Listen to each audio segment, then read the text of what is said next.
Selamat sore Bapak dan teman-teman sekalian.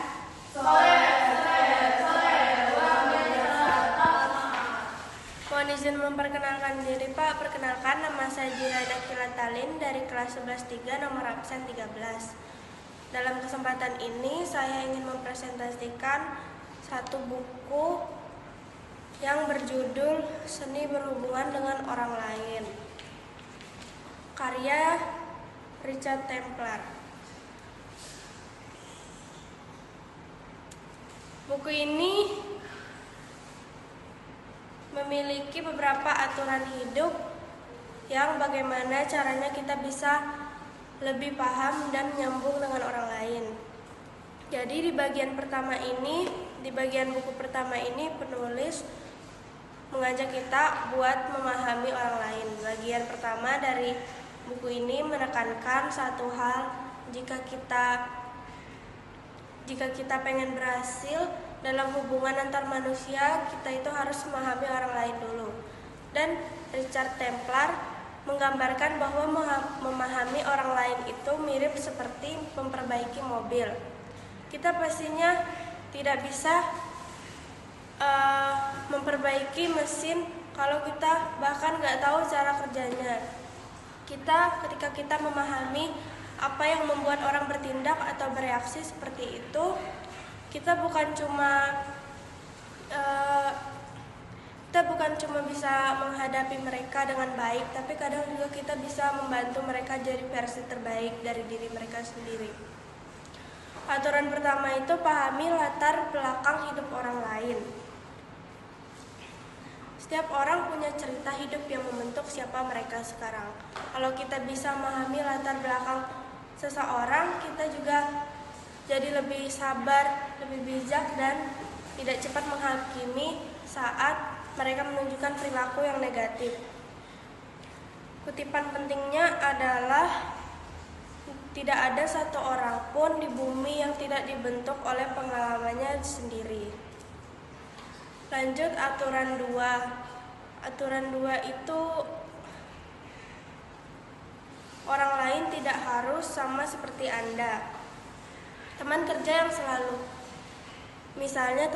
yang selalu menuntut kesempurnaan dalam segala hal yang dia kerjakan, baik itu untuk diri sendiri maupun untuk orang lain, dan tetangga yang sangat tersusun sesuai dengan struktur mereka, atau anggota keluarga yang suka mengontrol semua.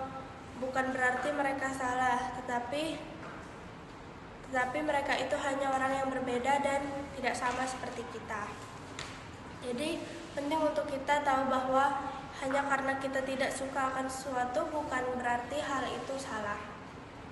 Lalu aturan yang ketiga itu orang hanya mendengar apa yang mereka ingin dengar. Jadi kita itu sering mengira sudah ngejelasin segalanya, tetapi ternyata orang lain itu nggak benar-benar mendengar apa yang kita omongkan. Jadi harusnya itu kita menyampaikan dengan singkat, padat, jelas, spesifik, tanpa basi-basi. Contohnya aja, misalnya kita bilang saya sedang agak repot, tapi tapi harusnya kita tuh bilang saya nggak bisa selesaikan sebelum hari Jumat. Itu aja.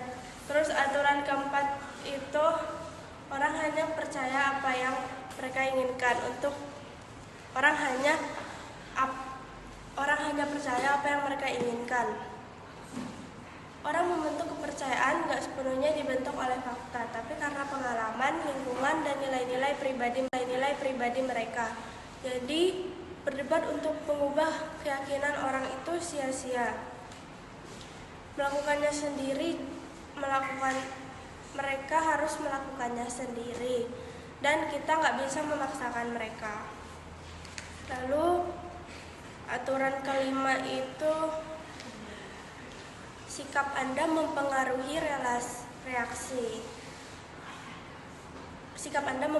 reaksi orang lain. Kalau Anda bersikap lemah, orang lain mungkin memanfaatkan Anda.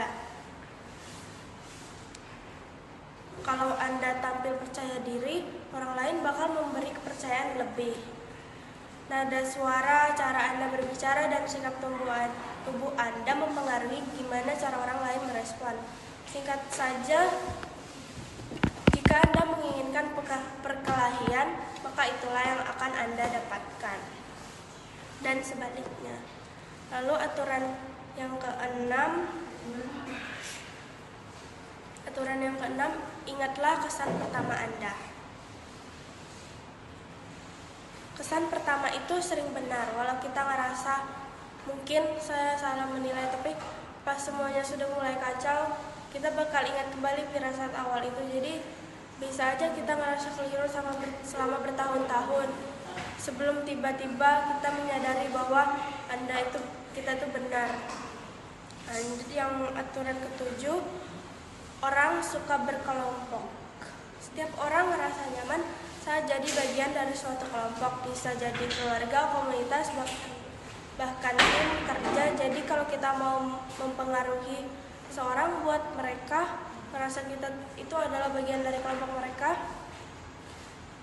Jadi kalau kita ngerasa kebahagiaan pribadi kita itu terancam oleh suatu hal yang lebih baik, tentu pasti bakal sulit buat mendukung hal yang lebih baik tersebut. Lalu aturan yang ke-8, semua ingin merasa berharga. Setiap orang itu pengen merasa dilihat, didengar, dan dianggap penting. Bukan soal pujian besar, tapi kadang cukup didengarkan saja, diajak bicara dengan tulus, atau sekedar menghargai pendapat mereka.